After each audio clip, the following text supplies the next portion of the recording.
Summer is heating up soon, and while we all love a little fun in the sun, protecting your skin is a must.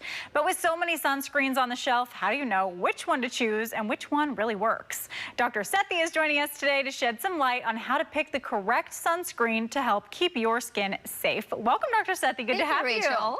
So excited to have you. We've talked about sunscreen quite a bit on this show because it is so important to keeping you safe. Tell us about what people should be doing. Yeah, so first of all, you have to wear sunscreen every day. And even though we're talking about it right now, it doesn't mean that you only wear it in the summer.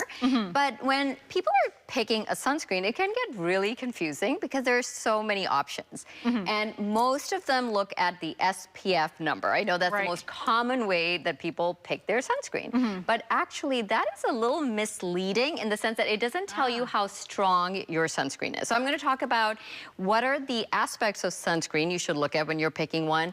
What's the right kind of sunscreen for children, pregnant women, nursing mothers, and so forth. Okay, yes. So going into that, again, coming back to what the SPF is. So according to the FDA, for sun protection adequate enough to give you protection from skin cancer, you should have an SPF of at least 30.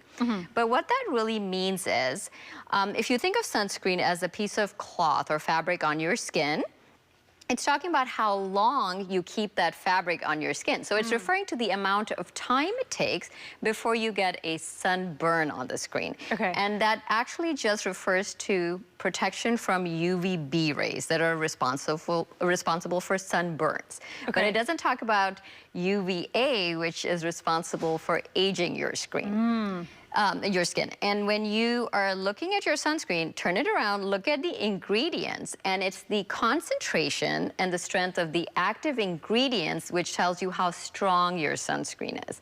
So again, going back to that analogy of fabric on your skin, it's like thinking about, well, if you were going to pick a fabric to protect you, would you pick a gauzy, light fabric or something that's more opaque? So that's what the active ingredient tells you, and its concentration.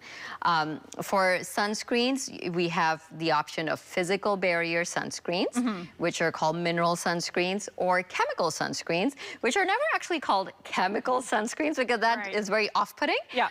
But the difference is of mineral or physical barrier sunscreen sits on your skin. It doesn't get absorbed in your skin, which is a good thing, and usually has ingredients like zinc oxide, titanium oxide. So if you see those words, you are using a physical barrier sunscreen. But the concentration of zinc or titanium should be about 20%.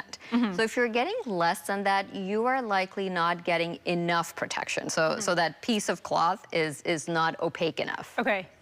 I've heard that once you get to a certain SPF, like you should just be reapplying instead of trying to buy like a 200 SPF, whatever. Right, exactly. Yeah, so the higher the SPF number, the more difficult the sunscreen is to apply because it gets very pasty, and actually the incremental increase in time of protection from like an SPF 30-40 to like an SPF 70 is actually just a fraction. So if you were to pick something, look at an SPF of anywhere from 30 to 50. Those are usually applicable. And then the other thing is look at the concentration, because that's actually the best way to know how much protection you're getting. Okay, gotcha, absolutely. Now, should people with different skin types be choosing different kinds of sunscreen? So that's a really good question. Typically, if a sunscreen has a very high dose of zinc or titanium oxide, which means a lot of protection, it can have a little more white cast and it can get a little pasty. So in my sunscreen, for example, we added just a little bit of tint to make it just kind of blend in better. It's still very soft, and it takes a lot of effort to formulate to make sunscreen really nice and spreadable. But those are some of the things that you should look at, and it's possible to find those. So yes, a little bit of tint will actually help, and then the other thing is also, coming back to the chemical versus physical sunscreen argument, chemical sunscreens go into your bloodstream. They have been found in breast milk, and chemical sunscreens are banned in Hawaii, Australia, because they actually kill the barrier reef. So if that's happening, you likely don't want that in your bloodstream. So pregnant women, nursing moms, children, or everyone should actually be picking a mineral or physical sunscreen. Okay, great to know. So important there. And then I'll quickly ask you my last question, which is what should we do for the kids? So for kids, yes, that they love playing outside, and reapplying is probably not on their agenda. So again, physical barrier sunscreens are great, and look for ones that are sweat-proof. There's quite a few, and an SPF of about 30 to 50 still very appropriate. You do have to try and reapply, but again, it's really important to pick physical versus chemical. Okay, for kids. Perfect. Wonderful. Well, Dr. Sethi, if people want to visit you or they want to learn more, where can they find you? So they can look at my website, renewmdwellness.com, or they can also listen to my podcast where I have a lot more information on sunscreens, which is the Skin Report. Wonderful. So great to have you as always. Thank you so much. Ready for summer. Yes. Thank you. Thank you.